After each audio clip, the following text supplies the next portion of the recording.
사람들에게서 난 것도 아니요 사람으로 말미암은 것도 아니요 오직 예수 그리스도와 그를 죽은 자 가운데서 살리신 하나님 아버지로 말미암아 사도된 바울은 함께 있는 모든 형제와 더불어 갈라디아 여러 교회들에게 우리 하나님 아버지와 주 예수 그리스도로부터 은혜와 평강이 있기를. 그리스도께서 하나님 곧 우리 아버지의 뜻을 따라 이 악한 세대에서 우리를 건지시려고 우리 죄를 대속하기 위하여 자기 몸을 주셨으니 영광이 그에게 세세토록 있을지어다. 아멘. 그리스도의 은혜로 너희를 부르신 이를 이같이 속히 떠나 다른 복음을 따르는 것을 내가 이상히 여기노라. 다른 복음은 없나니 다만 어떤 사람들이 너희를 교란하여 그리스도의 복음을 변하게 하려 함이라.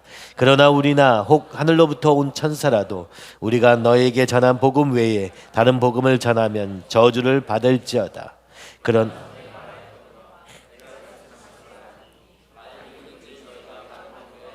다른 복음을 전하면 저주를 받을지어다. 이제 내가 사람들에게 좋게 하랴 하나님께 좋게 하랴 사람들에게 기쁨을 구하랴. 내가 지금까지 사람들의 기쁨을 구하였다. 그리스도의 종이 아닌지라. 아멘. 기도하겠습니다. 주님 아버지, 이 바울의 안타까운 음성이 지금 들리는 듯합니다. 주님, 우리가 복음을 받고도 복음과 상관없는 삶을 살지만 전혀 괜찮다가 아버지 오늘 이 세상의 흐름에 치여 살고 있는 것을 주님 불쌍히 여겨 주시옵소서. 하나님의 백성이라 말하지만 하나님과 상관없이 삶으로 인하여 오늘 이 땅 이 자리까지 오게 된 것을 주님 불쌍히 여겨 주시옵소서. 풍요에 가로막혀 아버지 눈을 감고 살다가 여기까지 오게 되었으니 주님 불쌍히 여겨 주시옵소서.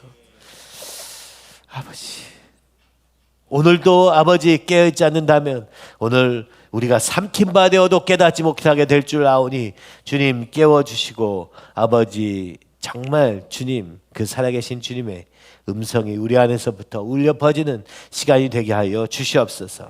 이렇게 늦었으나 또 함께 모여서 기도하기를 소원하는데 주님 이것이 한 번의 행사나 아버지 어떤 정치적인 일이 되지 않게 하시고 온전히 하나님의 뜻이 선포되어지고 성령께서 다시 역사하시는 그 시발점이 되도록 주여 인도하여 주시옵소서.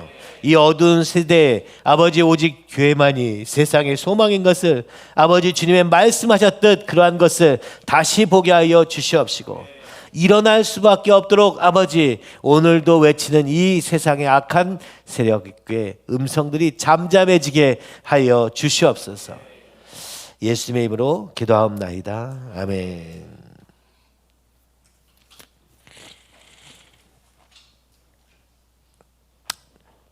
이제 다음 주는 종교개혁주일입니다. 교회는 계속 개혁되어야 된다는 말이 있습니다. 우리가 깨어있다가도 하루 또 자기 시작하면 그때부터 또 잠이 이어집니다. 그러다가 어느 지경에 왔는지 모르게 되는 것이 우리가 호세아에서 본 우리의 현실, 영적 현실입니다. 교회는 무엇입니까 도대체? 교회는 어때야 됩니까? 참 이 질문은 끝나지 않는 질문인 것 같습니다. 어제도 바저에 하루 종일 있으면서 그렇죠? 여러분들의 모습을 보고 또 우리가 무엇으로 기뻐하는가 이런 것을 보게 되었습니다. 여러분 어떻게 우리는 이 안에서 이 기쁨을 누릴 수 있고 그죠? 어떻게 하면 할 수 있을까? 혼자 그런 생각 많이 해보게 되었습니다. 우리 집사님들과 여러분이 수고한 음식들을 먹으면서도 야 이렇게 맛있는 음식을 그죠? 누구한테 나눠줬으면 좋겠다 하는 생각이 들지 않습니까? 그래서 또 사업을 시작해 보았던 거죠. 근데 참 신기하게도 여러분 바자회 때는 그렇게 기쁘게 음식을 하시던 분들이 돈을 벌기 위해서는 절대 안 된다는 것을 저는 알고 있습니다. 경험해 봤으니까요. 아 그럼 이게 도대체 무슨 차이인가 그죠? 신기하더라고요. 어제 여러분 음식 준비해서 돈 받으셨습니까? 수고비를 받는 게 아니라 오히려 돈을 써가면서 나눌 때는 왜 기쁜데 그죠? 이걸 누가 도대체 알 수 있을까? 그런 생각이 저는 혼자 들었습니다. 저희 아파트에서도 이제 새로운 입대가 생기면서 어제 동시에 그 안에서 이렇게 통대주 바베큐도 구우면서 어떤 잔치가 열리는 것을 보게 되었습니다. 매일 광고가 와요. 일할 사람이 없다. 참여할 사람도 없고요. 그런데 뭔가 하나 되었으면 좋겠는 소망은 있는 거예요. 뭔가 새롭게 시작해보려는 의지는 몇 명이 가지고 있지만, 그죠? 그러나 그게 쉽게 되지 않더라고요. 근데 우리는, 그죠? 무엇 때문에 함께 모이는 것이 기쁘고 즐거운가? 그리고 어떻게 이런 것을 만들 수 있게 되었는가? 혼자 이렇게 저렇게 구경을 해보는 거죠. 우리 교인이 아닌 사람들도 와서 기뻐하는 걸 보면서 또 신기한 거예요. 그죠? 뭐가 더 기쁜 게 있을까? 그죠? 도대체 우리는 인생을 무엇을 위해서 살고 있고 무엇을 향해서 살고 있는가? 무엇이 진짜 우리의 인생을 낫게 하는가? 뭐 여러 가지 생각을 요즘은 더 많이 해보게 되는 것 같습니다. 정말 톨스토이의 말대로 사랑이, 그죠? 관계가 정말 인간을 인간답게 만드는 거 아닌가라는 생각이 들더라고요. 돈이 아니라, 성취가 아니라, 그렇죠? 그런 것이 이렇게 바자회 같은 모임을 통해서 드러나게 되는 것 같습니다. 그리고 이것은 어떻게 시작되었는가? 그렇죠? 오늘 우리가 살고 있는 삶은 어디서부터 오게 되었는가? 한번 생각해 봐야 될 것 같습니다. 갈라디아서는 1차 전도 여행을 통해서 복음이 전해진 갈라디아 지역에 보내진 편지입니다. 사도행전 13장과 14장에 바울이 어떻게 이 갈라디아로, 그죠? 가서 복음을 전했는지, 그죠? 여기는 안디옥, 두 개의 안디옥을 포함해서 이 지역에 복음이 전해지고 교회들이 세워졌던 것입니다. 그러나 그 첫 번째 세워졌던 그 교회들에 지금 바울을 의심하고 있는 것입니다. 바울이 진짜 사도인가 하는 의심을 가지고 있는 수많은 선생들이 나타나고 있는 것이죠. 딱 두 가지로 나타나고 있는데, 먼저 바울을 의심하게 만들고, 두 번째는 무엇입니까? 할례를 받아야, 율법을 지켜야 진짜 하나님의 백성이 된다라고 가르치는 이 거짓 교사들이 두 가지로 나타나고 있는 것이죠. 먼저는 너희가 지금까지 알고 있던 것이 진짜가 아닐 수 있다라는 의심부터 시작해서, 그래서 전해진 예수 그리스도의 복음에 무언가 더해진 어떤, 그죠? 모습, 율법을 더해지는 이 이야기가 지금 갈라디아서의 배경이 되고 있는 것입니다. 그래서 1장에 보면은 베드로가, 그죠? 예루살렘에서 같이 모여가지고 오직 예수 그리스도를 말미암아 우리는 구원을 얻는다, 그죠? 이렇게 같이 선언했음에도 불구하고 베드로가 어떤 지역에 가서 율법 사람 유대인들과 같이 식사를 하면서, 그죠? 이방인들과 식사하지 않는 이율 배반적인 모습을 보면서 무슨 얘기예요? 그의 믿음이 실제 그의 삶에 온전히 이루어지지 않는 걸 보면서 사도 바울이 그 베드로를 향하여서, 그죠? 왜 믿는 대로 행하지 않느냐라고 배격했던 사건까지 언급하면서 무엇을 얘기합니까? 오직 예수 그리스도의 믿음, 그 외에 더하거나 뺄 것이 전혀 없다는 사실을 지금 갈라디아를 통하여서 얘기하고 싶은 것입니다. 그것이 너무 급박하게 여겨진 나머지, 그래서 1장에 오늘 우리가 1장 1절부터 보고 있음에도 불구하고 거기에는 이 설명들이 없는 것이죠. 인사가 길게 있는 바울의 서신과는 전혀 다르게 오늘 본문으로 빨리 다급하게 넘어가고 있는 이 바울의 안타깝고, 그죠? 긴박함, 그 심정이 오늘 갈라디아서에 보여지고 있는 것입니다. 그러면 오늘 우리는 어떠한가? 이 말씀을 통해서 보아야 할 것입니다. 만약 오늘 바울이 살아 계신다면, 그죠? 우리에게 지금 급하게 얘기해야 될 얘기가 도대체 무엇일까? 전혀 문제를 느끼지 못하고 있는데 이 바울이 그렇게 긴박하게 쓸 수밖에 없었던 이 교회가 흔들리고 있는 그 요소가 무엇인가? 그것을 알아야 합니다. 첫 번째로 오늘 우리가 정말 기억해야 될 건 무엇입니까? 이 세상이 하나님으로부터 자유를 꿈꾸고 있다는 사실입니다. 어떻게든 하나님으로부터 벗어나려는 시도를 계속 해오고 있는 이 오늘 이 시대를 여러분 아십니까? 우리가 지금 살고 있는 이 세상이 어떠한가를 알려면요, 적어도 100년 정도의 역사를 봐야지만 볼 수 있는 것입니다. 우리는 이 안에 살고 있기 때문에 전혀 우리의 삶이 어떠한지를 객관적으로 볼 수가 없는 것이죠. 태어날 때부터 지어져 있던 세상 속에 살고 있기 때문에 그렇습니다. 뭐 간단하게는 여러분 2007년도 지금으로부터 그죠? 얼마나 되죠? 거의 20년 전에 그때 아이폰이 처음 등장했던 걸 아십니까? 저는 사실 이 아이폰을 본 지가 그죠? 굉장히 최근 일임에도 불구하고 지금 제 삶에 이 핸드폰이 없는 세상을 상상하기란 쉽지가 않더라고요. 겨우 20년 정도, 그죠? 그 정도도 안 된 시간에 있었던 일조차도 오늘 내 삶에 어떤 지대한 영향을 미치고 있는가 생각해 보면 그렇습니다. 지금 차별금지법이라는 법을 또 내고 또 내고 또 내고 또 내고 또 내고 한 지도 벌써 그죠? 10년이 넘어가죠. 더 됐는지도 모르겠어요. 정확히 날짜를 모르겠습니다만 뭐 상식적으로 생각해도 이런 법이 굳이 필요한가라는 생각이 드는 그런 법 아닙니까? 그런데도 이 법을 줄기차게 끊임없이 마치 이것을 사명이라고 생각한 듯 이것을 계속 내고 있는 이유는 도대체 무엇일까요? 대부분의 한국 사람들은 이것을 왜 이렇게 중요한지조차, 이것이 왜 교회가 나서야 될지조차 이해할 수 없는 법임에도 불구하고 어떻게 이렇게 세상이 그렇죠? 이해되지도 않는 그 법을 끊임없이 제출하고 또 제출하고 있는 걸까요? 대단한 혁명이라도 하는 듯, 대단한 개혁이라도 하는 듯 이 법을 주장하는 이유는 도대체 무엇입니까? 여러분 이걸 알기도 어려워요. 왜요? 이것은 벌써 그렇죠? 50년도 지난 이야기이기 때문에 그렇습니다.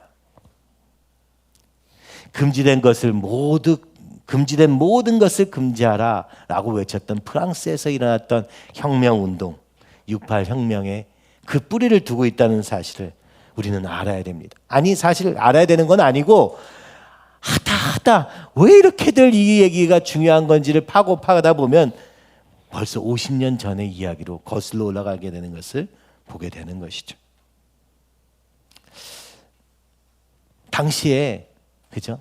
대통령이 잘못된 결정들을 하고 그리고 빈부의 차가 큰 지역의 대학의 이슈로 인해서 시작되었던 이 과격한 혁명운동,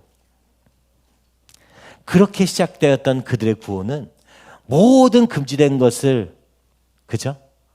다 풀어야겠다. 그걸 해방이라고 말하는 거죠. 금지된 것을 다 자유케 하는 것이 인생의 목적이 되고 사명이 되고 그것이 캐치프레이즈가 되어서 온 지가 벌써 50년도 넘었다는 것이죠. 그 위의 세상은요, 뭔가 금지하면 안 되는 세상이 된 것이죠. 안 된다는 것이 없어지게 되는 세상을 꿈꾸면서 지나왔다는 것이죠. 그런데 이상하게도 왜 굳이 안 되는 것을 되게 하는 게 목표가 될까? 사실은 그 밑에 더 깊은 의미가 담겨져 있는 것이죠. 70년이 지난 6.25 전쟁이 오늘도 우리의 삶에 영향을 미치는 것처럼 50년 전에 이 68 혁명은 여전히 대단한 그렇죠? 진보적 사상이 되어서 오늘도 우리의 삶을 흔들고 있고 그 결과 이 차별금지법이 지금도 끊임없이 국회에서 이름되고 있는 것이죠. 어찌 보면 이 68 혁명은 그죠? 공산주의, 마르크스 주의로 시작되었던 그것을 사회에 적용한 결과라고 보여집니다. 처음에는 빈부격차, 원래 이 개념이 그렇듯 빈부격차로 시작했던 이 사회를요 두 개로 나눠보는 겁니다. 부자와 가난한 자를 나눠서 보니까 참 불평등해요. 그죠? 장애인과 정상인을 비교해 보니까 참 불평등해요. 그리고 이제는 젠더라는 이름으로 그죠? 성 정체성의 혼란을 가져오는 걸 기본으로 해서 그죠? 성소수자에 대한 차별이 만 따로 이렇게 보니까 얼마나 불평등한지 모르겠다는 내용의 어떤 사상의 흐름을 가지고 있는 것이죠. 여러분 공산주의는요 성공하지를 못했어요. 왜요? 공산주의 이념은 사실은 아무 힘이 없기 때문에 그렇습니다. 그래서 그들이 무엇을 한 것입니까? 공산주의 세상은 이미 지나간 지 오래지만 그 이념은 어떻게든 이 사회에 적용하려고 해서 이 사회주의 이론을 만들게 되는 것입니다. 세상은 자본주의고 오늘 자유주의지만 그 안에 이념을 넣기 위한 굉장히 현실적인 적용점을 찾았던 것입니다. 그렇죠? 참 이것도 참 알고 보면 참 끈질긴 사람들입니다. 그렇죠? 이미 실패한 것 같은 공산주의 이론을 굳이 오늘 사회에 적용하기 위해서 사회학이라는 것을 만들어내고 사회를요 나눠서 보니까 참 불공평한 이 눈으로 바라보다 보니까 어떻게 됩니까? 결국 이 사람 이쪽과 이쪽을 나눠서 생각하기 시작했던 것이 바로 이 마르크스주의의 굉장히 기본적인 철학이라고 볼 수 있습니다. 또 그렇게 보면요 정말 그렇게 보이긴 합니다. 참 불공평한 것 같고 참 문제가 많은 것도 사실인 것이죠. 여러분 무슨 얘기를 하고 싶으냐? 한 이념을 주장하기 위해서요 얼마나 끊임없이 노력했는지 이렇게 그 이론 자체가 먹히지 않으니까 이것을 사회에 적용할 점들을 찾아서 비집고 들어와서 이 이념이요 지금까지도 힘을 발휘하고 있는 것입니다. 참 대단한 사람들이죠. 이 사회의 문제들과 그 이념을 계속 맞춰보니까 이런 문제가 있고 이런 문제가 있고 이런 문제가 있는 겁니다. 그 문제를 딱 틈을 지어서 그 이론을 계속 주장하다가 오늘 세상이요 전체가 그 이론의 흐름 속에 들어오게 된 거예요. 교육을 바꿔버리고 사회의 모든 통념을 바꿔버려서 그것이 굉장히 앞서가는 의식으로 개혁적인 인간인 것처럼 오늘 우리는 믿고 있기 때문에 그 이론이 실패했을지라도 오늘 사회에 적용했을 때 먹히는 것이고 젊은이에게는 더더군다나 아주 반가운 이론이 되었던 것이죠. 그것은 뭡니까? 성적 타락을 독려하고 그죠? 장려하여 결혼 안에 갇혀 있던 이 성을 바로 모든 우리의 삶의 자유의 소재로 했더니 얼마나 인기를 끊었는지 그게 한 시대를 풍미하였던 그렇죠? 미국까지도 휩쓸었던 그런 흐름이 되었던 것이죠. 우리 욕망의 개념, 욕망을 그죠? 이념에 맞춰서 설명한 것이죠. 참 놀라운 일이 아닐 수 없습니다. 그런데 이 공산주의도 사실은 반기독교적 토대 위에 세워져 있음을 우리는 보게 되는데요. 이것은 바로 무신론, 그러니까 진화론의 배경이 있던 것이죠. 그 진화론은 1858년, 그러니까 벌써 100년도 넘은 이념 속에서 그 토대를 두고 그 위에 쌓여서 그 위에 쌓여서 그 위에 쌓여서 오늘 굉장히 깊은 그죠? 이 토대를 가지고 있는 이념이 된 것입니다. 그래서 좀처럼 흔들리지 않고 좀처럼 바뀌지 않고 좀처럼 바꿀 수 없는 아주 뿌리 깊은 사상이 되어버린 것을 보게 됩니다. 그것의 결과, 그것의 열매, 그것이 아주 미미하기 때문에 제 생각에는 이 노력에 비해서 미미하기 때문에 아마 100년 후에는 그 이론들이 얼마나 우스웠던가 할 수 있지 않을까 저는 싶습니다. 하나님을 대적하는 그죠? 물질주의로부터 시작해왔던 이 토대, 진화론부터 시작해서 그것이 공산주의의 발단으로 오늘 사회주의까지 이어지고 있으나 이것이 그렇게 오래 갈 수 있는 내용이라고 보여지지는 않습니다만 그럼에도 불구하고 오늘 이 시대를 휩쓰고 있는 것은 분명한 것 같습니다. 그것은 이해할 수 없는 것이기 때문에 그렇죠? 저는 이것이 사단의 역사라고도 보여집니다. 정신 차리고 잘 내용을 살펴보면 말이 안 되기 때문에 저는 그렇게 더 생각이 되는 것 같습니다. 이 한편에서는 이 사회주의라는 엄청난 거대한 쓰나미와 같은 폭풍우가 달려오고 있는 시대에 앞으로 더 우리의 인생을 위협할 그죠? 새로운 파도가 발생하고 있는 것을 보게 됩니다.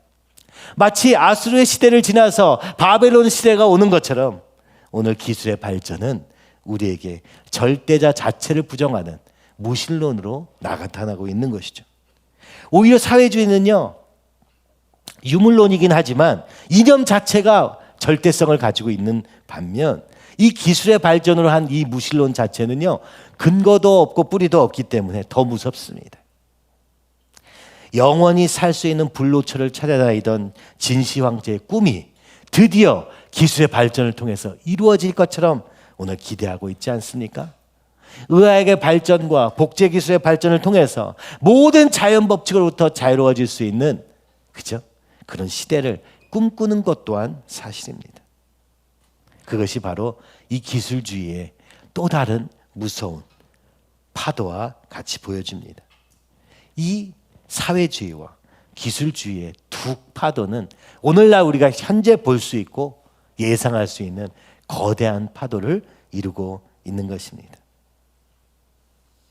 우리 아이들이 성인이 될 때는 사회주의의 여파보다 바로 이 기술주의의 여파가 훨씬 더 무섭게 작용하지 않을까, 저 개인적으로 그런 생각을 해보게 됩니다.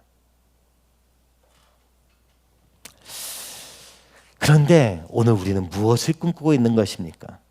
이념과 교육을 통해서 만들어진 이 사회주의 이론, 그리고 기술의 발전을 위해서 세워진 이 기술주의의 바탕을 둔 기독교가 되어야 될 것입니까? 저는 전혀 그렇지 않다고 생각합니다. 오늘 우리가 잃어버린 것은 예수 그리스도로 말미암아 성령의 역사로 부흥으로 인한 세대를 경험했었기 때문에, 기억하고 있는 시대를 살고 있기 때문에, 우리가 직접 본 적은 없으나 우리 부모 세대는 보았던 그 1908년에 7년에 놀라운 부흥의 이야기와 오늘 그렇게 세워진 바탕 위에 세워진 이 한국을 살아가고 있는 우리가 경험했던 그 하나님의 역사, 성령의 역사로 인해서 이루어진 세상에 살고 있기 때문에, 그렇죠? 다시 주님께서 부흥의 불길을 다시 일으켜 주셔서 그 주님으로 인한 세상이 되기를 간절히 소원할 뿐입니다. 그래서 오늘 우리는 이 두 가지의 거대한 파도를 넘어서야 되는 것입니다. 호세아서 13장 4절에서 6절에 이렇게 말합니다. 우리 함께 외쳐보시죠. 그러나 애굽 땅에 있을 때부터, 호세아서 13장 4절에서 6절입니다. 그러나 애굽 땅에 있을 때부터 나는 내 하나님 여호와라. 나밖에 내가 다른 신을 알지 말 것이라. 나 외에는 구원자가 없느니라. 내가 광야 마른 땅에서 너를 알았거늘. 그들이 먹어준 대로 배가 불렀고 배가 부르니 그들의 마음이 교만하여 이로 말미암아 나를 잊었느니라. 아멘. 호세아서도 말합니다. 그들이 어떻게 애굽의 종되었던 자리에서 이 가나안 땅에 와서 나라를 세울 수 있게 되었는지를 그들이 까먹은 이유가 무엇입니까? 애굽 땅에 있을 때부터 우리를 건지셨던 그 하나님을 잊어버린 이유가 무엇입니까? 그 외에 다른 구원자가 있다고 착각하며 살아가고 있는 삶을 살고 있는 이유가 무엇입니까? 그것은 바로 참 어이없게도 배불러서였다고 말하는 것입니다. 풍요가, 주님이 주신 그 풍요가 결국 하나님을 떠나는 계기가 되었다는 것입니다. 그것이 우리의 완전히 부패해버린 우리의 마음이라고 얘기하는 것 같습니다. 여러분, 오늘 이 교회가 제가 2012년도에 지금 목사님이 수양회 때 했던 설교를 듣고 있거든요. 지금 그게 없긴 한데 여러분 들을 수 나중에 조금 좀 정리해서 하면 좋겠다 싶었어요. 2012년도 우리 교회는요 2002년도에 세워지고 딱 10년이 지난 시점이었어요. 그때 목사님은요 설교하실 때 너무나 강력하게 외치고 있었어요. 그리고 여기 계신 우리 베이징의 집사님들은 회개도 하셨어요. 들으면서 그때 생각이 나더라고요. 우리가 어떻게 여기까지 왔었나 라고 보니까 그때 그 외침 때문에 여기까지 온 것이구나 라고 생각이 들었어요. 한 사람의 외침, 한 사람의 선포로 말미암아 여기까지 올 수 있게 되었구나 라는 생각이 들었습니다.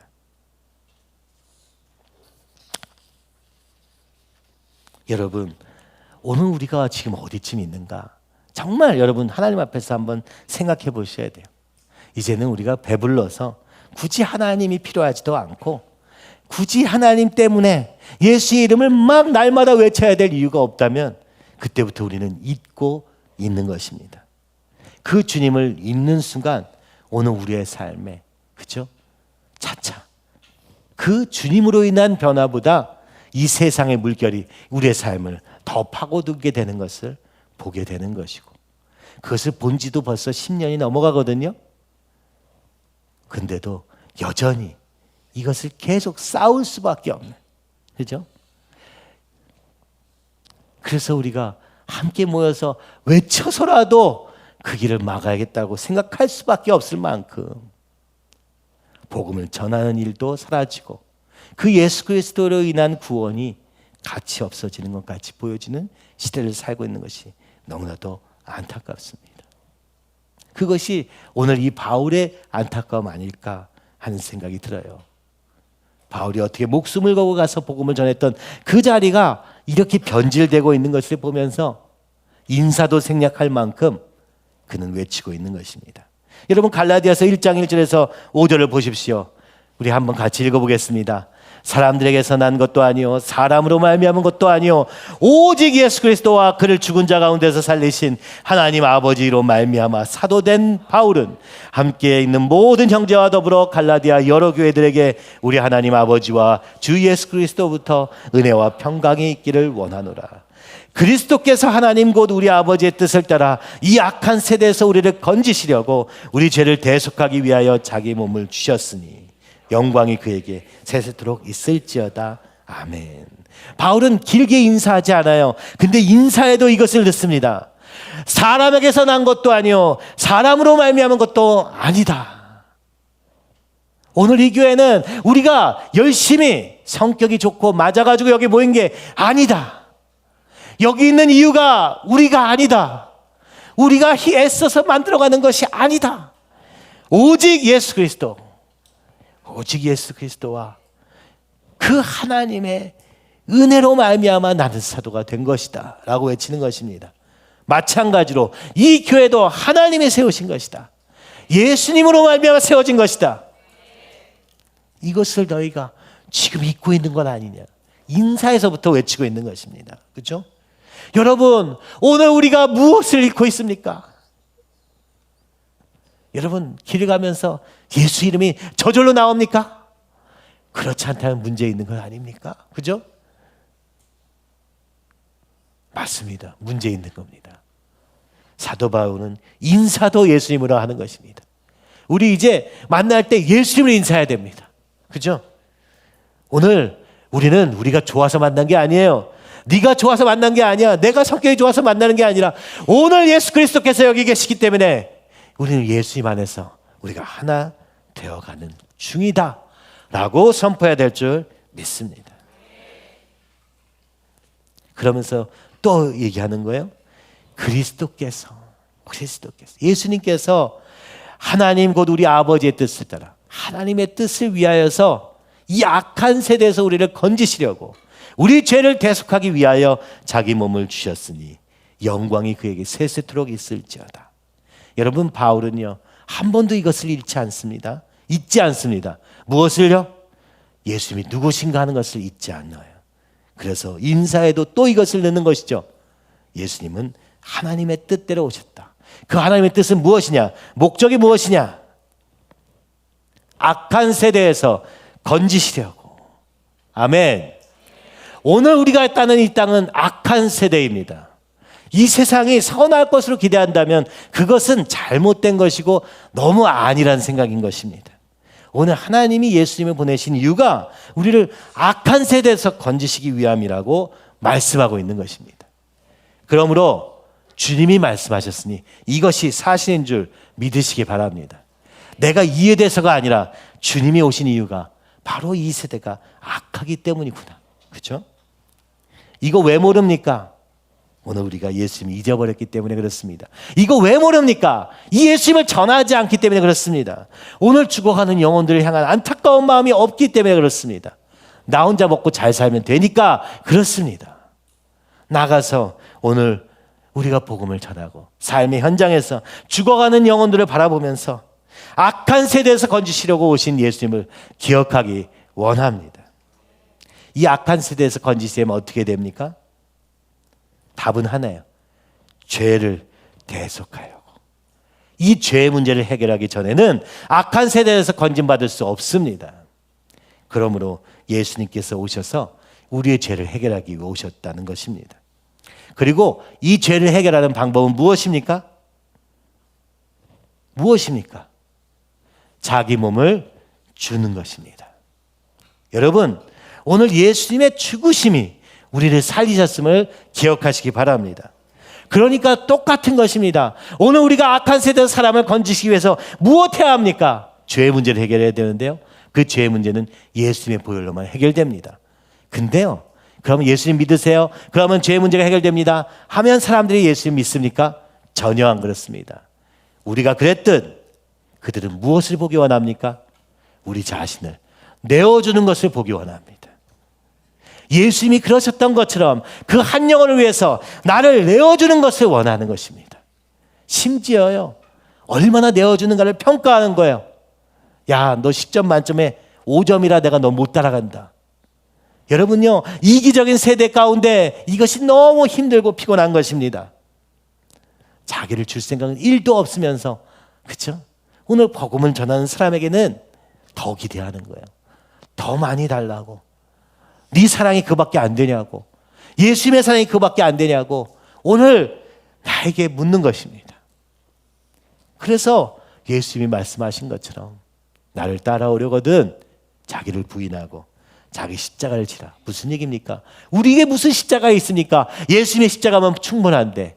근데요, 오늘 우리가 이 복음을 정말 잊지 않고 살기 위해서 복음을 붙잡고 살 때 어떤 일이 벌어집니까? 전할 때 어떤 일이 벌어집니까? 십자가를 질 수밖에 없는 자리에 있게 되는 것입니다. 그러니까 바울은 지금 얘기하는 것입니다. 예수님이 우리의 전부다.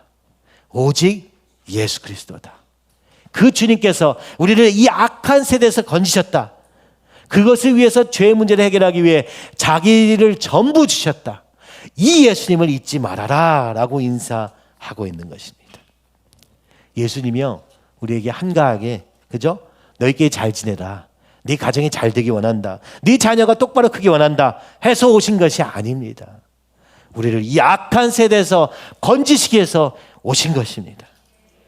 우리의 죄의 문제를 해결하기 위해서 오신 것입니다. 그러니 그것을 위해서 자기 자신을 전부 주신 것입니다.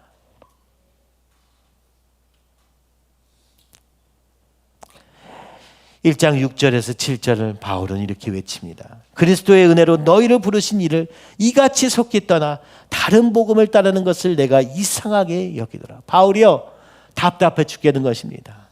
이와 같은 예수 그리스도의 은혜로 말미암아 너희가, 그죠? 그때 처음 은혜를 받아가지고요, 성령도 받고 얼마나 뜨거웠습니까? 그러나 속히 떠나 다른 복음을 따르는 것을 도저히 이해할 수 없구나. 이렇게 외치는 것입니다. 그러면서 말합니다. 다른 복음은 없나니, 다른 복음은 없나니.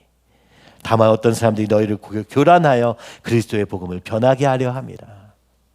아니, 내가 다른 복음을 따르는 것도 모르는 거예요. 떠난지도 몰라요. 왜요? 교란하는 사람이 있기 때문입니다. 속이는 자가 있기 때문입니다. 그렇죠? 여기요, 복음, 여러분 우리가 참 요거를 할 때 딱 요것만 하면 좋겠는데요. 다른 복음 없다 할 때 이 복음은요, 굿뉴스입니다. 여러분, 복음은 다른 게 아니에요. 좋은 소식입니다. 여러분에게 좋은 소식은 무엇입니까?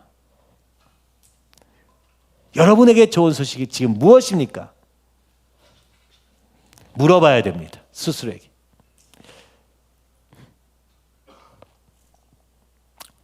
일 잘 되는 거예요. 그럴 때가 있더라고요. 일이 잘 됐으면 좋겠어. 이게 복음이야, 나에게는. 돈을 많이 버는 거, 승진하는 거, 기쁜 소식이죠. 그러나 바울은 얘기합니다. 다른 복음은 없다. 오늘 그리스도인의 복음은 오직 한 가지, 예수 그리스도다 라고 결론 나야 되는 것입니다. 왜요? 우리를 악한 세대에 건지시려고 우리의 죄를 구원하시는 그 예수 그리스도의 이름이 우리의 전부가 되지 않으면 그것은 진정한 그리스도인이 아닙니다. 그러니까 오늘 우리가 무언가를 위해서 기뻐할 때 우리가 질문해야 돼요. 정말 예수님이 나의 복음이신가? 그죠? 다른 게 더 큰 복음이라 그러면 우린 그리스도인이 아닌 것이에요. 여러분 왜 그러냐? 왜 이런 질문을 해야 되느냐? 흔들리기 때문인 겁니다. 속히 떠나기 때문에 그렇습니다. 사도행전 4장 11절 다른 이로서는 구원을 받을 수 없나니 여러분 우리를 죄에서 건지실 분, 이 죄된 세상에서 악한 세상에서 건지실 분은 예수님밖에 없다는 이 사실을 잊지 마시기 바랍니다. 사도행전 4장 12절 그래서 다른 이로서는 구원을 받을 수 없나니 천하 사람 중에 구원을 받을 만한 다른 이름을 우리에게 지신 일이 없음이라 하였더라. 고린도전서 3장 11절 이 닦아둔 것 외에 능히 다른 터를 닦아둘 자가 없으니 이 터는 곧 예수 그리스도라. 여러분 무슨 얘기입니까? 오늘 진짜 인생의 문제는요 죄로부터의 구원입니다. 온 세상이요 하나님으로부터 벗어나려고 안간 힘을 쓰고 있는 이 시대를 우리는 살고 있어요. 하나님이 아닌 다른 것들 유물론이니 뭐 진화론이 뭐 사회주의니 뭐 기술이니 흔들고 있습니다. 그러나 우리 그리스도인은 여기를 꽉 붙잡아야 됩니다. 다른 복음은 없다. 우리의 복음은 오직 예수 그리스도다. 예수님만이 나의 가장 기쁜 소식입니다. 라고 외쳐야 됩니다. 근데 여러분 이게 항상 이거 외쳐야 되겠죠. 그죠? 왜냐하면 우리 평상시엔 그렇지 않거든요. 다른 거, 작은 거, 뭐 주변의 것들이 훨씬 더 커 보이는 것입니다. 그러니까 어떻게 됩니까? 우리 삶의 변화는 안 일어나는 거예요. 역사는 없는 겁니다. 그렇죠? 주님은 오늘도 우리 문 앞에서 역사이시기 위해서 문을 두드리고 내가 너의 안에 들어갈게 하는데 내가 문을 탁 닫아놓고 나는 다른 게 더 좋아요. 주님은 오지 마세요. 나중에 오세요. 이러면서 주님의 역사가 일어날 수 있습니까? 없습니다. 게다가 여기 보니까 뭐라고 합니까? 터라고 얘기해요. 우리의 삶의 모든 터전이 예수 그리스도의 기초 위에 있을 때 그 안에 진정한 열매가 생기는 줄 믿습니다. 그러니까 우리의 삶의 기초가 예수님이 되어야 된다고 하는 거예요. 근데 어떻게 해야 돼요? 8절에 보니까 그러나 우리나 혹은 하늘로부터 온 천사라도 우리가 너에게 전한 복음 예수 그리스도 외에 다른 복음을 전하면 저주를 받을지어다. 우리가 전에 말하였거나 내가 지금 다시 말하노니 만일 누구든지 너희가 받은 것 외에 다른 복음을 전하면 저주를 받을지어다.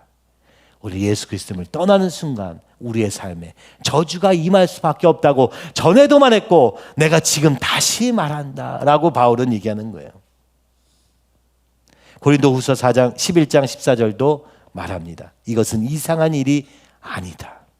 사탄도 자기를 광명한 천사로 가장하여 말한다. 무슨 얘기예요? 앞에 있는 거와 똑같죠? 천사가 나타나서 예수님 아닌 다른 것을 붙잡게 한다면 그 천사도 내쳐버려라. 전혀 듣지 말아라. 횡연아. 심지어 여기서는 뭐라고 해요? 내가 가서 만약에 예수님이 아니라 다른 게 있다고 말하더라도 내 말도 듣지 말아라. 오직 네 안에 계신 예수 그리스도만 붙잡아라. 라고 외치는 것입니다.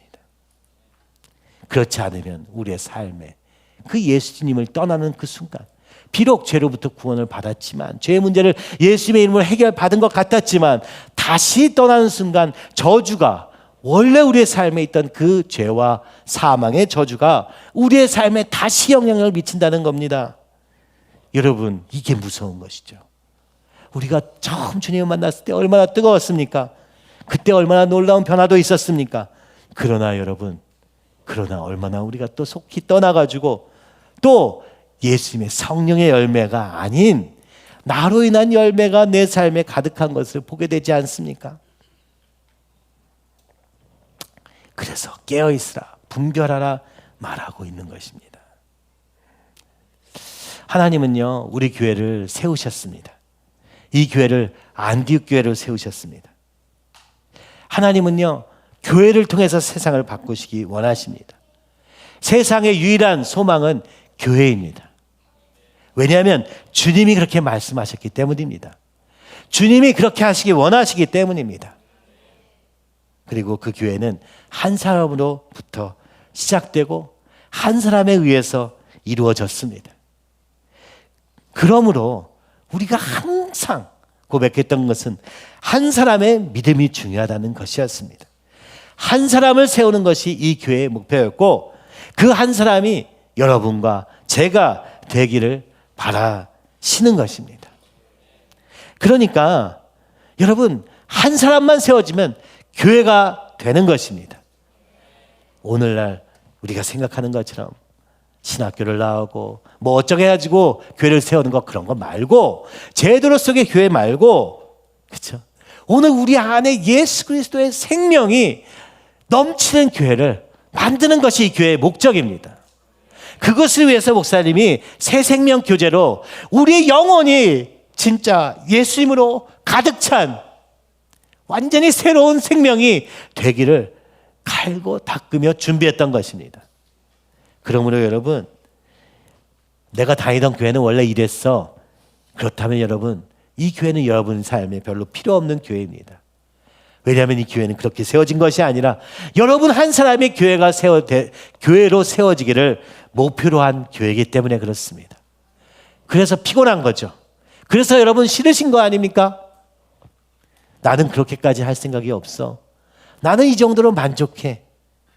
여러분 그러는 순간 오늘 우리는 또 예수님의 복음 오직 예수님이 복음이라는 그 사실에서 떠나게 되고 그 떠남으로 말미암아 우리의 삶에 차차 이 저주의 그림자가 다시 들이겨지게 된다는 이 사실을 저는 20년 동안 봐왔습니다.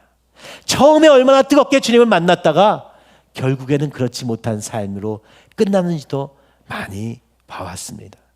그리고 무엇보다 사실은 오늘 아야노의 영상을 보면서도 그렇지만 여러분 그것을 붙잡은 사람은 목사님이었구나 라는 생각이 더 크게 듭니다.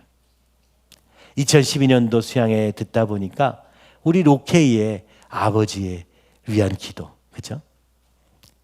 그 기도가 굉장히 절절하게 안타깝게 그리고 간절하게 하는 그 기도의 음성을 들으면서 그죠? 그 아비삭이 이제 마약으로부터 자유함을 얻고 완전히 새로운 삶을 살게 되기를 얼마나 기도했었는가 생각하니까 제 마음이 무너지는 것입니다. 정말 그렇게 되었으면 얼마나 좋았겠으냐 싶지만 현실은 그렇게까지 되지 못했던 거예요. 잠시 그렇게 되었으나 다시 돌아가서 다시 제자리로 돌아갈 수밖에 없는 그 영혼을 보면서 얼마나 안타까워했었는지 여러분 기억나십니까? 그 인생에 소망이 없던 인생에 교회 와서 밝은 얼굴로 웃는 데까지 이르렀던 그 아비상의 얼굴 여러분 기억나십니까? 그것을 위해서 우리가 얼마나 기도하고 같이 눈물 흘리면서 그러나 감사한 것은 오늘 로케이와 그 동생이 그 은혜의 감격으로 말미암아 다시 하나님에 대한 소망을 붙잡고 있음을 보면서 여러분 저는 여러 가지 생각이 듭니다. 주님이 우리를 만나주시면 바뀝니다. 근데요 지속되지는 않습니다. 냉정하게 말하자면 거기서부터는 나와 주님과의 동행의 영역입니다. 얼마나 많은 사람들이 여기 와서 헷가닥 변해가지고 시작되었으나 그렇죠? 그 결과까지 보장된 경우는 많지 않았습니다. 그것은 또 제 잘못이라고 생각이 들어요. 제가 요즘 바꿔야겠다고 생각하는 게 이거예요. 저는 이런 생각이 있습니다. 주님 만났으니까 주님과 동행하면 반드시 이런 결과가 나올 때까지 이것을 만들어가야 된다는 생각이 더 컸던 것 같아요. 그러니까 제 생각은 아무래도 이 결과에 더 집중했던 것 같아요. 회개하고 우리의 삶이 변해서 이 모습까지 갔으면 좋겠다라고 자꾸 생각하는 거예요. 근데 저는 그걸 제 삶에도 해요. 주님 정말 바뀌기 원해요. 그래서 저는 만족이 잘 없고 주님이 원하시는 그런 삶이 되기, 그런 제가 되기를, 그런 가정이 되기를, 그런 교회가 되기를 그렇죠? 꿈꾸는 것 같아요. 근데 그렇지 않을 때마다 제 마음에도 실망이 있는 것을 보게 됩니다. 요즘에서야 비로소 제가 깨닫는 것은 이 모습을 버려야겠구나 하는 생각입니다. 이 모습이 되기를 바라는 것 아름다운 것이지만 때로는 이 모습 때문에 여러분 때로는 실망하고 절망하기도 하는 것을 보면서 주님, 제가 이 모습에 집착하지 않고 이 과정 중에서 주님과 더 깊은 관계를 누리기 원합니다. 이런 고백이 들어지는 거예요. 여러분, 저는 이 거룩에 대한 열망이 굉장히 중요하다고 생각해요.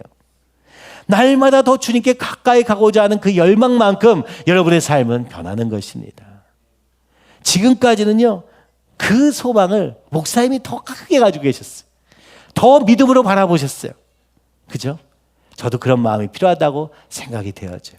그러나 그 결과는요, 여러분에게 달려있음을 꼭 얘기해 주고는 싶었어요. 매해 10월 31일이 되면 종교개혁주일이 다가오게 됩니다. 매해 날마다 주님을 향한 목표가 여러분 안에 있었으면 좋겠습니다. 주님과 더 가까워지기 위한 목표가 있었으면 좋겠습니다. 더 부자가 되고 더 성공하고 더 능력 있는 사람이 되고 더 좋은 직구로 가는 그런 목표 말고 더 주님과 더 긴밀해지는 그런 목표가 여러분 안에 좀 있었으면 좋겠어요. 그래서 날마다 모이면 누가 뭐라고 하기도 전에 내가 먼저 주님 앞에 나는 어떠한가 이렇게 볼 수 있으면 얼마나 아름다울까 싶은데, 그렇죠? 그것이 오늘 우리 교회의 목표입니다. 아찌상과 막기상을 통해서 한 사람의 결단에 의해서 일본 교회가 세워진 거예요. 얼마나 놀라운 일입니까? 그렇죠? 얼마나 놀라운 일이에요. 그리고 부모의 결단과, 그죠? 이 목사님의 의지가 합해서 우리 아야노 10년 동안 여기서, 그죠? 훈련받고 이제 가는 걸음입니다. 정말 주님이 그 걸음마다 함께 해주시기를 간절히 기도합니다. 그러나 여러분 기억해야 될 것은 이 몫은 내 몫이라는 것을 기억하시기 바랍니다. 내가 얼마나 주님께 가느냐가 결국에 모든 것을 결정하는 거예요. 그 결과와 과정, 형태 전혀 상관없이 우리는 어디를 가든지 한 교회 안에서, 한 성령 안에서 있을 것입니다. 느릴 수도 있고 빠를 수도 있습니다. 그것은 별로 중요한 게 아닌 것 같아요. 내가 잘할 때도 있고 못할 때도 있어요. 그것도 전혀 중요한 게 아닌 것 같아요. 그러나 한 가지 확실한 것은 내가 어떻게 하나님 앞에 그저 간절한 마음을 가지느냐가 결국 나와 내 가정의 삶을 결정한, 우리 내 자녀까지도 결정한다는 것을 잊지 않으셨으면 좋겠습니다. 그래서 외치게 되는 것입니다. 우리 더 주님께로 달려갑시다. 여러분, 거룩의 모습을 우리가 이룰 수 없다. 그래서 나는 못하겠다. 이것도 교만입니다. 언제 우리가 되어서 거기까지 왔습니까? 언제 우리가 되었던 사람처럼 착각하고 있는 것입니다. 원래부터도 안 됐어요. 원래부터 안 됐지만 주님이 하실 것을 기대하고 주님 도와주세요 기도하면서 달려왔던 걸음 아닙니까? 그러니까 두 가지가 있는 것 같아요. 목사님의 공백은 하나, 여러분 한 사람 한 사람을 향한 그저 믿음을 받쳐줄 사람이 없어진 게 여러분에게 너무 크게 느껴지는 것 같아요. 그렇죠? 근데 또 한 가지는 날마다 외치고 책망하고 그러면서 여러분을 더 달려갈 수 있도록 할 수 있는 그 힘도 그게 약하구나. 제가 두 가지를 동시에 하게 생각하면서 저 스스로의 한계도 많이 느끼는 것 같아요. 어떻게 하면 주님의 눈으로 더 주님이 하실 것을 기대하면서 한 사람을 바라보면서 동시에 그렇기 때문에 더 주님 안에서 그죠? 독려하고 그죠? 위로하고 때로는 책망하면서 때로는 갈 길을 막 먼저 앞으로 나가면서 하는 그 적극적인 것도 그죠? 어떻게 해야 되는지 날마다 기도하며 고민하게 되는 것입니다. 여러분, 이 교회는 처음부터 세워질 때부터 안디옥 교회로 세워졌습니다. 여러분 한 사람 한 사람이 교회가 될 줄 믿습니다. 여러분 한 사람 한 사람이 교회가 되어야 합니다. 여러분이 어디에 있든지 복음을 전하는 자리에 서야 됩니다. 그것을 위해서 새 생명으로 확실하게 그죠? 복음, 예수 그리스도가 확실해지고 그래서 성령 충만이 되어서 그 가는 곳이 교회가 되어야 될 줄로 믿습니다. 그리고 이 서울교회는 그것을 하는 모판이 되기를 주님은 기대하고 계시는 것이죠. 지금 아야노가 그랬던 것처럼 이제 10년이 지나면 그죠? 다 각각 뿔뿔이 흩어져서 각자의 그 자리에서 여러분 복음을 전하는 교회가 되시기를 바랍니다. 그 센터로서의 교회, 이게 서울교회 사명이라면 베이징, 뉴저지, 홍콩, 일본 그 각 교회들은 그곳이 교회가 되도록 싸우는 싸움이 되어야 될 줄로 믿습니다. 그 싸움은요 다른 게 아닙니다. 첫 번째 뭐예요? 개인의 문제에 집착하지 않는 것에서 시작됩니다. 2012년도에 베이징 교회를 놓고 목사님이 안타깝게 기도하던 내용이 무엇인지 아십니까? 주님, 주님의 뜻을 향해서 달려왔는데 결국 개인의 문제에 멈춰버렸습니다. 내 남편, 내 자녀 여기에 멈춰버렸습니다. 그래서 주님의 뜻이 이루어질 수 없게 되었습니다. 주님 새롭게 하여 주시옵소서. 그런 기도를 했던 걸 여러분 기억하시는지 모르겠어요. 여러분 우리가 이 죄와의 싸움은 죄와 싸우면 싸울수록요 내 개인의 죄에서 멈춰질 수 없습니다. 우리 가정의 죄와 그죠? 직면하게 되고요. 이 사회의 죄와 직면하게 되고 이 시대와의 죄와 직면할 수밖에 없습니다. 왜요? 내가 오늘 이 처한 현실은요 거대한 쓰나미와 같은 이 사단의 세력에 저항하는 것이 되기 때문에 그렇습니다. 그래서 우리가 힘없이 무너지기도 하지만 또다시 성령으로 말미암아 일어설 수 있는 능력은 승리에서가 아니고 주님이 우리를 깨워주시고 보여주실 때 이 싸움을 더 분명히 할 수 있기 때문에 그렇습니다. 근데 나 혼자만의 문제로 집착하게 되면 거기서부터 눈이 가려져 가지고 내가 잘하고 있는 것처럼 여겨져요. 문제가 안 보이니까요. 그래서 여러분 1장 10절은 이렇게 외칩니다. 우리 한번 같이 읽어보시죠. 이제 내가 사람들에게 좋게 하랴 하나님께 좋게 하랴 사람들에게 기쁨을 구하랴 하나님까지 하나님들의 기쁨을 구하였다면 그리스도의 종이 아니니라. 아멘. 그러면 어떻게 그리스도의 종으로 사는가? 진짜 오직 예수 그리스도의 믿음으로 사는가? 인사말에서 바울은 힌트를 주고 있는데요. 첫 번째는 뭡니까? 사람 보지 말라는 것입니다. 상황 보지 말라는 것입니다. 데살로니가 전서 2장 4절도 말합니다. 오직 하나님께 옳게 여기심을 입어 복음을 위탁받았으니 우리가 이와 같이 말하면 사람을 기쁘게 하려 하며 오직 우리 마음을 감찰하시는 하나님을 기쁘시게 하려 함이라. 여러분 사랑방에 모였어도 사람을 기쁘게 하려고 하지 마세요. 눈치 보지 마세요. 그렇죠? 하나님 앞에 오늘 우리가 어떤가를 우리가 정직하게 얘기할 수 있는 관계라면 좋겠습니다. 뭐 그렇다고 맨날 누구한테 뭐라고 해야 된다 이렇게 얘기하고 있는 게 전혀 아니에요. 여러분이 그렇게 느끼시겠지만 말입니다. 무엇입니까? 오직 예수에서 우리가 조금 더 벗어나지 않기 위한 교회가 되어야 될 줄로 믿습니다. 그렇죠? 여러분 어제 바자회 같이 이렇게 우리가 모두를 함께 나눌 수 있는 이런 환경을 만드는 데는 그렇죠? 많은 사람들의 헌신을 통해서 이루어진 것이죠. 근데 어떻게 이게 가능한가? 그 한 사람 한 사람이 예수님과의 관계 그것이 분명하지 않았더라면 그런 분위기는 절대로 만들어질 수 없습니다. 그러므로 오늘 우리가 지켜야 될 게 무엇인가? 여기까지 주님만 바라보았던 이 걸음을 더 이어가려면 어떻게 해야 되는가? 사람 보지 말고 주님만 기쁘시게 하는 것. 복음을 철저히 붙잡는 것. 예수님을 끝까지 붙잡는 거라고 말씀하고 있는 것이죠. 오직 우리의 마음을 감찰하시는 하나님을 기쁘시게 하라. 그건 뭐예요? 예수님. 바로 우리의 죄의 문제를 해결하기 위해서 오신 그 주님 앞에 그 주님의 눈으로 내 마음을 감찰하시는 하나님을 기쁘게. 주님 앞에서 날마다 거룩해져가는 소원이 있을 수밖에 없다는 거예요.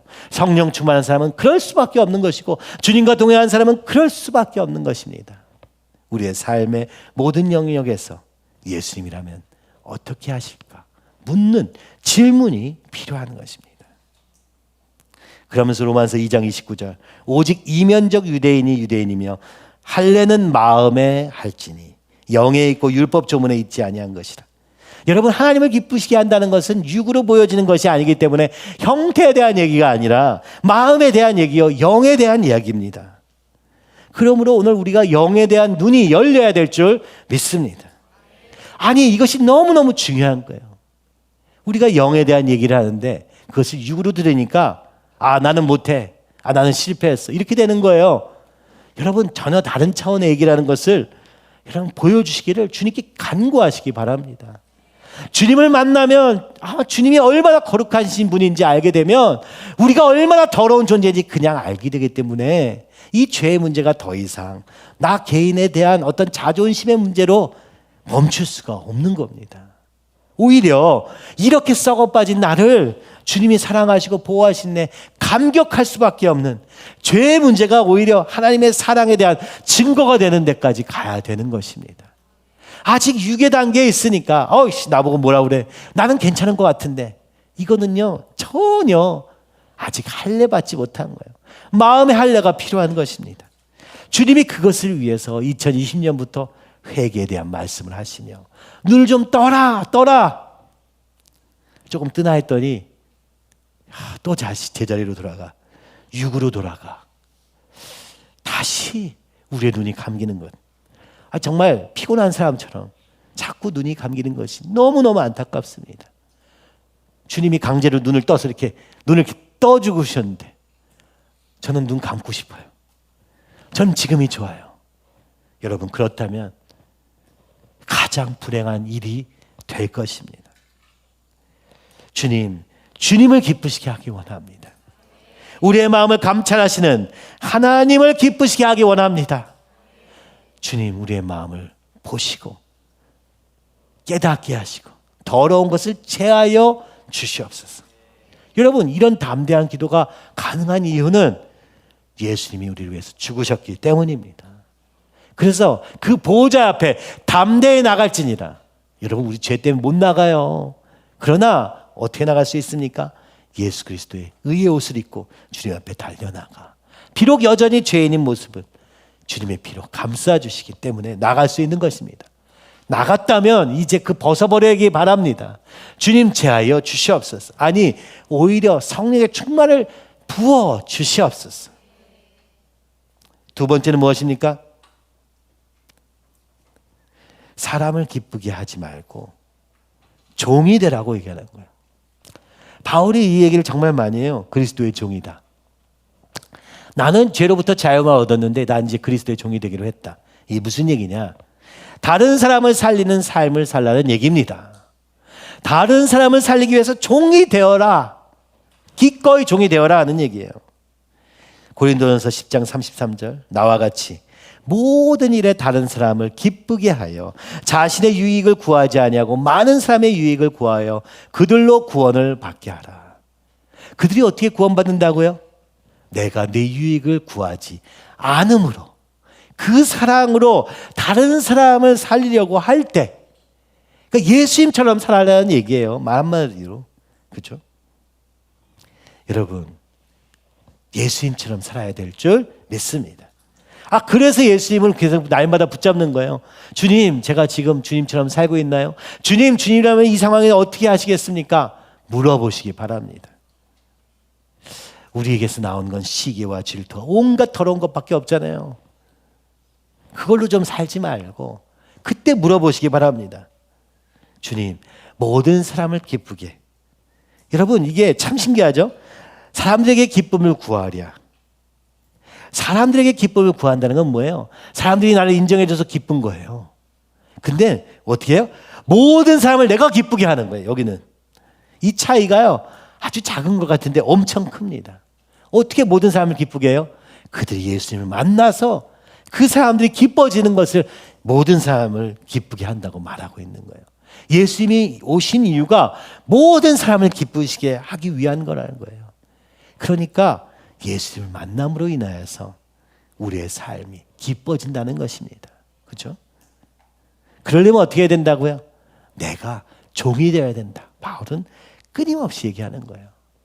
저도 이 말씀이, 그죠? 바울을 다시 보게 되는 거예요. 참 내가 바울같이 되게 진짜 어려운 사람이구나 라는 생각이 들어요. 내 유익은 구하지 않고 다른 사람의 유익을 위하여 사는 게 참 쉽지 않구나. 겨우 이제 내 욕심대로 살지 않는 것도 쉽지 않았지만 모든 사람을 기쁘게 하는 삶이란 정말 나는 날마다 죽지 않으면 불가능한 삶이구나. 바울은 그것을 알았던 것이죠. 에베소 6장 6절 눈가림만 하여 다 사람을 기쁘게 하는 자처럼 하지 말고. 참 이것도 재밌죠. 그런 척만 하는 거예요. 중심은 변하지 않은 채 사람을 기쁘게 하기 위해서 모양만 내는 것입니다. 마음으로 하지 않는 거예요. 그래서 뭐라고 합니까? 그리스도의 종들처럼 마음으로 하나님의 뜻을 행하라. 우리 전 마음을 다 드려요. 여러분 마음을 드리면 어떻게 돼요? 행동이 따라올까요? 안 따라올까요? 마음을 드렸는데 나 행동은 안 해. 이런 게 있을 수 있어요? 없어요? 잘 모르시겠죠? 해보지가 않아서 그런가? 마음을 드렸는데 행동은 안 해. 야, 내가 널 너무 사랑해. 그렇지만 내가 너를 위해서 이렇게 해줄 수는 없어. 그럼 마음 드린 거야, 안 드린 거야? 안 드린 겁니다. 야, 우리는 행동하기도 힘들어. 근데요, 주님이 원하신 건 마음까지 들여서 행동하라는 거예요. 그럼 행동하라는 거예요, 말라는 거예요? 행동만 해서는 안 된다는 거예요. 어디까지? 우리 마음까지 드리라는 거예요. 우리의 사람과의 관계가 이래야 된다는 거예요. 야, 저 사람을 위해서 피곤하지만 내가 가줄게 이 정도가 아니라 우리의 마음을 다해서 그 사람을 섬기고, 그죠? 사랑하고 여기까지 가라는 거예요. 이거 우리 안에서는 되는 게 아닙니다. 주님이 주시지 않으면 이런 마음은 가질 수 없어요. 누구도요. 그러니까 어떻게 해요? 그러니까 또 주님을 부를 수밖에 없겠죠. 그죠? 골로새서 3장 22절도 말합니다. 종들아 모든 일에 육신의 상전들에게 순종하되 사람을 기쁘게 하는 자와 같이 눈가림만 하지 말고 오직 주를 두려워하여 성실한 마음으로 하라. 주인과 종의 관계, 오늘날로 말하면 사장과 직원의 관계예요. 이거에 대해서 골로새서 3장 22절은 이렇게 얘기하고 있어요. 순종해라. 여러분 아까 말씀드렸지만 이 마르크스주의로부터 시작한 사회주의의 기본 개념은 뭐예요? 일단은 나눠야 돼. 일단은 순종하면 안 돼. 그죠? 오늘날 이 세상에서 이 말씀이 부딪히는 이유가 뭔지 아세요? 우리의 개념이요. 완전히 이 세상에 물들어 있기 때문에요. 우리가 함께 즐겁게 사는 삶을 생각하기가 너무 어려워. 왜요? 너하고 나는 뭐가 다르잖아. 그죠? 뭐가 달라요? 너는 부자하고 난 가난하잖아. 너는 이렇고 넌 이렇잖아. 너는 남자고 난 여자잖아. 우리는요, 나누는 시대에 살고 있어요. 나눠놓고 생각하는 거예요. 나눠놓고 그 다음에 어떻게 하나 될까를 생각하니까 어떻게 돼요? 야, 부자는 너 부자하지 말고 이제 똑같이 살자. 가난해지자. 이렇게 생각하는 거예요. 그게 틀린 게 아니에요. 맞아요. 근데요, 이거를요, 나눠놓고 생각한다고요. 근데 성경은 거꾸로예요. 어떻게 해요? 하나가 되게 하는 거예요. 그죠? 순종함으로. 하나가 되면 안 될 것 같잖아요. 그죠? 이러면 내가 주인만 좋은 거 아니야? 이렇게 생각하잖아요. 응? 주인들아, 종을 사랑하기를 그리스도께서 사랑하는 것 같이 해라. 그럼 어때요? 내가 손해보는 것 같은데? 예수님이 중간에 끼면요, 이게 예수님 안에서 하나가 될 수 있다는 거예요. 부부 간에도, 부모와 자녀 간에도 다 똑같은 원리입니다. 그렇죠? 근데 어떻게 생각해요? 우리는 남편들은 아내들에게 에베소서의 앞에 부분 남편, 그죠? 제가 자주 얘기하잖아요. 이거 그 하베스트 하면서 이 말씀이 너무 필요하다 그래가지고 제가 만들었어요. 부부 남편들아 아내들아. 그랬더니 여러분 뭐가 많이 팔린 줄 아세요? 기독교 매장에 갖다 놨어요. 그랬더니 뭐가 팔렸겠어요? 남편들만 팔리는 거야. 일단 남편들은 기독교 백화점 오질 않으니까, 그죠? 아내들아를 살 기회조차 없어. 그래서 그때 어떻게 했는지 아세요? 붙여버렸어. 두 개를 하나로. 야, 참 그것도 웃기더라고요. 야, 참 우리 남편들은 기독교 사람도 주님과 전혀 상관이 없어 살아 그냥. 그리고 아내들은 교회를 다니는데 남편들아만 딱 보내. 그렇죠? 그래서 두 개를 쌍으로 만들어가지고 그런 액자를 찾아가지고 했어요. 참 우리가 얼마나 내 자신을 바꾸기 싫은지. 종교 개혁주의인데도 나를 개혁하는 건 절대 싫어. 날 바꾸려 하지 마. 그죠? 벌써 경계가 쫙 서 있어. 여러분, 여러분이 생각하는 것처럼 막 무식하게 막 바꿔버리겠다 이렇게 생각하는 게 아니에요. 예? 전혀 아닙니다. 여러분이 주님 안에서 마음을 들임으로 할 때 얼마나 잘했냐가 아니라 그것을 만들어가는 것으로 주님이 기뻐하실 줄 믿습니다. 근데 하기도 전부터 벌써 두려움을 갖게 하는 것은 이게 사단의 장난질이에요. 그죠? 두렵게 하는 것, 걱정하게 하는 것, 사단이에요. 말씀에 순종하는 것도 사단이 얼마나 방해를 하는지 모르겠습니다. 여러분, 순종해 보시기 바랍니다. 주님과의 관계에서 모든 걸 해보시기 바랍니다. 아, 그래, 난 회사에서 일 바쁜데 어떡하라고. 맞아요. 어떡하겠습니까? 그러면 있는 만큼 하면 되잖아요. 할 수 있는 만큼은 하면 되잖아요. 나 어차피 안 될 거면 안 해. 이렇게 할 필요는 없잖아요. 그렇죠? 여러분, 오늘 다른 복음은 없다. 갈라디아서는 말하고 있어요. 무슨 얘기예요? 오직 예수님 한 분만 바라봐라. 이 얘기가 전부입니다. 모양이 어때야 된다 하다가 율법을 강조하게 됐어요. 그것도 필요 없다. 모양도 필요 없다. 오늘 네 마음으로 주님과의 관계 안에서 일을 하라고 끊임없이 말씀하고 있는 것입니다. 오늘 여러분, 우리가 그리스도 안에서 복음은 예수님을 얘기한다는 걸 모두 다 알아요. 그러나 오늘 이 갈라디아서의 배경은 뭐예요? 예수님을 믿는 자들이 예수님을 떠나는 것을 놓고 얘기하고 있는 거예요. 오늘도 마찬가지예요. 우리가 예수의 이름은 얘기합니다. 구원은 예수님께 받는다고 말합니다. 그러나 그 예수님이 내 안에 절절하지 않고 그 구원이 나에게 실제가 되지 않음으로 인하여서 이것이 막연하다면 그만큼 우리는 우리의 삶에 하나님의 복보다는, 그죠?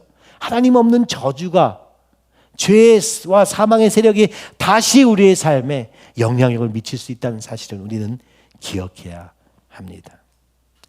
오늘 다음 주에 우리는 나가게 될 텐데요. 다시 기도해 봤으면 좋겠어요. 주님, 우리의 눈을 열어서 내 일만, 그죠? 내 수입만 이렇게 고민하는 삶 말고 아버지, 이 시대를 향한 하나님의 안타까운 마음을 보게 해주세요. 정말 복음을 전하지 않아서 이렇게 되었다면 이제는 우리가 복음을 전함으로 살게 하여 주시옵소서. 우리 모이면 예수님 얘기하고 모이면 복음을 전하는 그런 아름다운 교회, 진정한 안디옥 교회 되기를 간절히 소원합니다. 여러분, 이 복음을 전하는 것을 목표로 이 교회는 세워졌고 그것을 향해 달려가야 될 것입니다. 그것이 어디든 상관없는 거죠. 직책 이런 것도 하나도 안 중요해요. 우리 모두가 다 그 복음을 전하는 한 사람 되기를 바랍니다. 뭐 많이 알아야 되는 게 아니에요. 지금 아는 만큼으로 한번 전해보시기 바랍니다. 내 주변에 있는 사람들에게 위험을 무릅쓰고 욕먹을 각오를 하면 끝입니다. 그리고 예수님을 전할 때 거기서부터 하나님이 역사하시는 걸 보며 오늘 그 주님과 그 주님의 길을 걸어가는 저와 여러분이 되기를 바랍니다.